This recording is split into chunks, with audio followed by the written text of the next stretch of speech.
ಈ ವಾರದ ಕಟ್ಟ ಕಡೆಯ ನಾಮಿನೇಷನ್ ಮಂಜುಗೆ ಭವ್ಯ ಪಂಚ್ ಮೇಲೆ ಪಂಚ್ ಕೊಟ್ಟಿದ್ದಾರೆ. ಬನ್ನಿ ಈ ಒಂದು ವಿಡಿಯೋವನ್ನು ನೋಡ್ಕೊಂಡು ಬರೋಣ.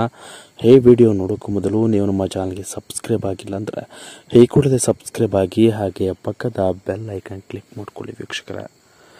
ಹೇಟಿಗೆ ಹೇಟು, ಬೆಂಕಿಗೆ ಬೆಂಕಿ. ಬಿಗ್ ಬಾಸ್ ಮನೆಯಲ್ಲಿ ನಾಮಿನೇಷನ್ ಬೆಂಕಿ ಜ್ವಾಲೆಯಾಗಿ ಹೊರೆಯುತ್ತಿದೆ. ಬಿಗ್ ಬಾಸ್ ಸೀಸನ್ 11ರ ಫಿನಾಲೆಗೆ ಇನ್ನು ಒಂದೇ ವಾರ ಬಾಕಿ ಇರುವಾಗ ಯಾರು ಗಂಟು ಮೂಟೆ ಕಟ್ತಾರೆ ಅನ್ನೋ ಕುತೂಹಲ ಹೆಚ್ಚಾಗಿದೆ. ಈ ಸಸ್ಪೆನ್ಷನ್ ಜೊತೆಗೆ ಈ ವಾರದ ಕಟ್ಟಕಡೆಯ ನಾಮಿನೇಷನ್ ಪ್ರಕ್ರಿಯೆ ಬಿಸಿ ಸ್ಪರ್ಧಿಗಳಿಗೆ ತಟ್ಟಿದೆ. ಬಿಗ್ ಬಾಸ್ ಮನೆಯಲ್ಲಿರುವ 8 ಸ್ಪರ್ಧಿಗಳಲ್ಲಿ ಒಬ್ಬರಲ್ಲ ಇಬ್ಬರು ಔಟ್ ಆಗೋದು ಫಿಕ್ಸ್ ಆಗಿದೆ.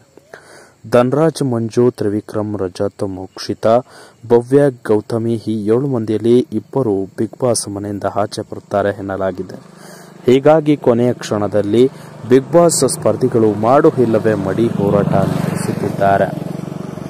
ಫಿನಾಲೆ ವೀಕ್ಗೆ ಯಾರು ಬರೋದು ಬೇಡ ಅನ್ನೋ ಟಾಸ್ನಲ್ಲಿ ಭವ್ಯ ಅವರು 3 ಶಾಕ್ ಕೊಟ್ಟಿದ್ದಾರೆ.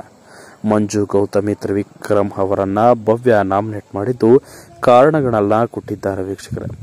ಎಲಿಮಿನೇಷನ್ ಟಾಸ್ನಲ್ಲಿ ಮಂಜು ಅವರ ಕೆಂಗಣ್ಣಿಗೆ ಗೌತಮಿ ಮಾತ್ರ ಹೆಣ್ಣಾಗಿ ಕಾಣಿಸಿಕೊಳ್ಳುತ್ತಾರೆ.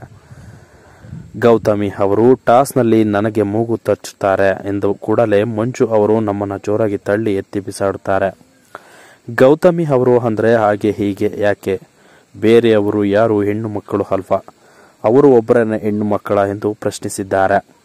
ಭವ್ಯ ಪಂಚಿಂಗ್ ಡೈಲಾಗ್ಗಳಿಗೆ ಮಂಜು ಅವರು ಕೂಡ ಉತ್ತರಿಸಿದ್ದಾರೆ. ನನಗೆ ಒಳ್ಳೆಯವರು ಬಯಸುವವರು ಒಳ್ಳೆಯವರು, ನೀನು ಹೇಳಿದ ಹಾಗೆ ಕೇಳೋಕೆ ಬಿಗ್ ಬಾಸ್ನವರು ನನ್ನ ಇಲ್ಲಿಗೆ ಕಳಿಸಿಲ್ಲ. ರಾತ್ರಿಯೆಲ್ಲ ತ್ರಿವಿಕ್ರಮ್ ಅವರ ಜೊತೆ ಮಾತನಾಡೋಕೆ ನಿಮ್ಮನ್ನ ಕಳಿಸಿದ್ದಾರಾ ಎಂದಿದ್ದಾರೆ. ಇದಕ್ಕೆ ಹೌದು, ನಾನು ಅದಕ್ಕೆ ಬಂದಿರೋದು. ಹೇಟಿಗೆ ಹೇಟು ಎಂದು ಭವ್ಯ ಮಂಜುಗೆ ಖಡಕ್ ಸವಾಲನ್ನ ಹಾಕಿದ್ದಾರೆ. ಸದ್ಯ ಈ ವಾರದ ಕಟ್ಟಕಡೆಯ ನಾಮಿನೇಷನ್ ಫೈಲ್ನಲ್ಲಿ ಇಬ್ಬರು ಮಾತಿಗೆ ಮಾತು ಬೆಳೆದು ಇದೀಗ ಕಿತ್ತಾಡಿಕೊಂಡಿದ್ದಾರೆ. ಕೊನೆಯ ಕ್ಷಣದಲ್ಲೂ ಕೂಡ ಗೌತಮಿ ಅವರ ಜೊತೆ ಉಗ್ರ ಮಂಜು ಇದ್ದಾರೆ, ಭವ್ಯ ಜೊತೆ ತ್ರಿವಿಕ್ರಮ್ ಇದ್ದಾರೆ ಎಂಬುದು ಈ ಇಬ್ಬರ ನಡುವಿನ ಮಾತಿನ ಚಕಮಕಿ ನಡೆದೇ ಇದೆ ವೀಕ್ಷಕರೇ. ಬಿಸಿ ಮುಟ್ಟಿದೆ nomination file. So double elimination ಈ ವಾರ ನಡೆಯುತ್ತೆ. ಸೊ ಯಾರು ಈ ವಾರ ಬಿಗ್ ಬಾಸ್ ಮನೆಯಿಂದ ಆಚೆ ಹೋಗ್ತಾರೆ ನೋಡೋಣ ವೀಕ್ಷಕರೇ. ಅಲ್ಲಿವರೆಗೂ ಈ ವಿಡಿಯೋನ ನೋಡ್ತಾ ಇರಿ ಅಂತ ಹೇಳ್ತಾ ವಿಡಿಯೋನ ಮುಗಿಸ್ತಾ ಇದ್ದೀನಿ.